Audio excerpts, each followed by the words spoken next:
Hello one piece fan. तो स्वागत है आपका वन पीस के नए एपिसोड 1090 के एक्सप्लेनेशन वीडियो में। तो लगाओ हेडफोन्स और शुरू करते हैं। जहां एपिसोड शुरू होते ही हमें दिखाते हैं कि सभी लोग उस राक्षस की वजह से डरे हुए हैं। तभी वो राक्षस उनको जहाज के साथ खाने की कोशिश करता है, लेकिन जिम्बे अपनी पूरी ताकत का इस्तेमाल करके जहाज को उसके मुंह से निकाल देता है। तभी जोरो उस राक्षस को देख के बोलता है कि देखने से कोई ये आम शार्क नहीं है, ये बहुत बड़ी और लोहे से बनी हुई है। दूसरी तरफ चॉपर, लूफी, बोने तीनों पानी में गिर जाते हैं। तब जिम्बे फ्रैंकी को जहाज चलाने के लिए बोलता है और फिर तीनों को बचाने के लिए वो खुद पानी में कूद जाता है। दूसरी तरफ वो शार्क अभी भी जहाज का पीछा कर रही होती है। तब फ्रैंकी सनी के नए यंत्र ship spot and rabbit screw का इस्तेमाल करता है, जिसके कारण वो जहाज और तेजी से चलने लगता है। तभी वो शार्क पानी के अंदर चला जाता है और वहां जाकर मिसाइल से हमला करता है और उस हमले के कारण जहाज हवा में उड़ जाता है, जिस वजह से जहाज हवा में उल्टा हो जाता है और सभी लोगों के साथ पानी में जाकर गिरता है। उसके बाद दिखाते हैं कि जिम्बे लूफी, चॉपर और बोने को पकड़कर उन्हें पानी से बाहर निकालता है। पानी से बाहर निकलने के बाद जिम्बे उन तीनों से कहता है कि मैं बहुत खुश हूँ तुम्हें ठीक देखकर, और जल्द सनी हमें लेने आती ही होगी। तो अभी जिम्बे देखता है कि उस शार्क ने उन पर तोप के गोलों से हमला किया है। वो दृश्य देखते ही वो तीनों को गहरी सांस लेने के लिए बोलता है और पानी के अंदर चला जाता है। उसके बाद जहाज का दृश्य आता है जहाँ सभी लोग पानी में तेजी से डूब रहे हैं। तभी वहां फिर से वो शार्क आ जाता है और उन्हें खाने की कोशिश करता है। तभी वहां एक और रोबोट आता है और उस शार्क पर हमला करता है, जिसके कारण वो शार्क हार जाता है।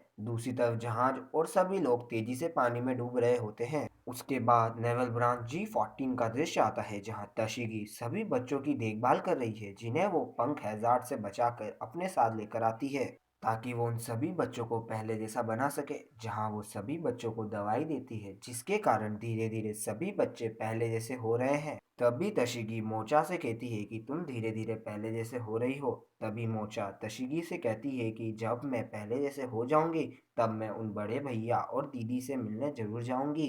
तभी वहां वाइस एडमिरल डॉल आती है और तशिगी को बुलाती है और बोलती है कि क्या तुम उस बच्चे जैसे हरकत करने वाले हेल मैप्पो को संभाल सकती हो। लेकिन तशिगी बोलती है कि इस चीज में मैं कुछ भी नहीं कर सकती हूँ। उसके अच्छे दोस्त कोबी के बारे में हमें कुछ भी नहीं पता है। कैप्टन कोबी मेरे भी अच्छे सहयोगी थे। उसके बाद हमें हेल मैप्पो को दिखाया जाता है जो रोते हुए अपने साथियों से मदद मांग रहा होता है। उसके साथ हेबारी भी उनसे मदद मांग रही होती है और वाइस एडमिरल प्रिंस को बोलती है कि प्लीज हमारे साथ कोबी को बचाने पायरेट आइलैंड चलो, क्योंकि हम अकेले कोबी को नहीं बचा सकते हैं। तब प्रिंस बोलता है कि अब ये सब बंद करो और अपना सर ऊपर करो, और अगर कोबी पायरेट आइलैंड पे है तो वहाँ समुद्र का एम्परर ब्लैक विजेट रहता है, और तुम्हें ये पता होगा कि वहाँ अगर हम पहुंच भी गए तो वो खूनी पायरेट्स हमें मधुमक्खियों की तरह मार डालेंगे। इसलिए उस आइलैंड को अब मधुमक्खी का छत्ता भी बोलते हैं। ये कोई आसान जगह नहीं है जहां हम आसानी से जा सके। तभी हैमैप्पो कहता है कि मुझे मालूम है, इसलिए ही तो मैं तुमसे मदद मांग रहा हूँ। एगहेड यहाँ से ज्यादा दूर नहीं है, तो क्यों ना हम सेरमपिन को लेके चलते हैं। तब प्रिंस बोलता है कि सेरमपिन, क्या तुम्हारा दिमाग खराब हो गया है? थोड़ा शांत हो जाओ।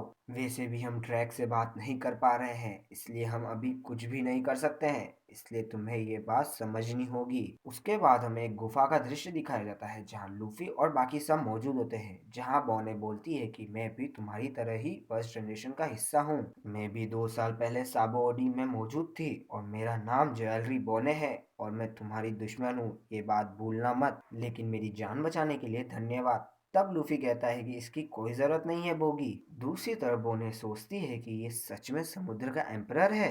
मुझे कुछ समझ नहीं आ रहा है, लेकिन समुद्र का पहला बेटा जिम्बे सच में इनके साथ है। फिर वो लूफी से पूछती है कि वैसे तुम्हारे वांटेड पोस्टर में क्या कोई गड़बड़ी है? मुझे लगा था कि तुम्हारे बाल सफेद हो चुके हैं और अखबार में भी यही लिखा आ रहा है। तब लूफी बोलता है कि अच्छा, वो तब का रूप है जब मैं एकदम फ्री होता हूँ। उसके बाद बोने पूछती है कि तुम्हारे दोस्तों के साथ क्या हुआ है। तब लूफी बोलता है कि वो बिल्कुल ठीक होंगे। तब जिम्बे बॉनी से पूछता है कि तुम्हारे जहाज और दोस्तों के साथ क्या हुआ है। तब बॉने बोलती है कि मैं यहाँ अकेली आई हूँ और उस लोहे से बने राक्षस ने मेरा जहाज खा लिया है और अब मुझे बहुत भूख लग रही है। तभी लूफी और चॉपर भी यही बात बोलते हैं और लूफी बोलता है कि चलो एक भोजनालय ढूंढते हैं। तब चॉपर बोलता है कि लूफी, क्या तुम्हारे पास पैसे है क्या? तब बॉने बोलती है कि यहाँ कोई भी भोजनालय नहीं है, ये आइलैंड गवर्नमेंट का है, मैं तुम्हें अंदर ले जा सकती हूँ। इस आइलैंड का नाम एग हेड है और यहाँ पर डॉक्टर वेगापंक की लैब भी मौजूद है, और इसे आज के समय से 500 साल आगे का बोला जाता है। और मुझे उस इंसान से एक काम भी है। उसके बाद थाउजेंड सनी का दृश्य आता है जिसे उस रोबोट ने डूबने से बचा लिया होता है। तभी वो सब देखते हैं कि उस रोबोट में से कोई बाहर निकल रहा है। जैसे ही वो इंसान बाहर निकलता है तो वो बोलता है कि मैं फिर से असफल हो गया हूँ। तब फ्रैंकी बोलता है कि मैं तुम्हें जानता तो नहीं हूँ, लेकिन हमें बचाने के लिए धन्यवाद। तभी वो इंसान बोलता है कि मैंने मेकाशा को केवल यहाँ तलाशी, संदेश और हमला करने के लिए बोला था, लेकिन अगर वो इन्हें खा लेता तो इनके पैसे और सामान भी चले जाते। जरूर उसे बनाने में कुछ गड़बड़ हो गई होगी। फिर वो नीचे देखकर सभी को बोलता है कि किसने कहा मैं यहाँ पायरेट्स को बचाने आया हूँ। मैं एक लौता प्रतिभाशाली वैज्ञानिक हूँ जो गवर्नमेंट के लिए काम करता है। मैं हूँ डॉक्टर वेगापंख। उसी के साथ ही एपिसोड की समाप्ति होती है। और अगर आपको ये एक्सप्लेनेशन वीडियो अच्छी लगे तो लाइक करना, शेयर करना और चैनल को सब्सक्राइब जरूर करना। धन्यवाद।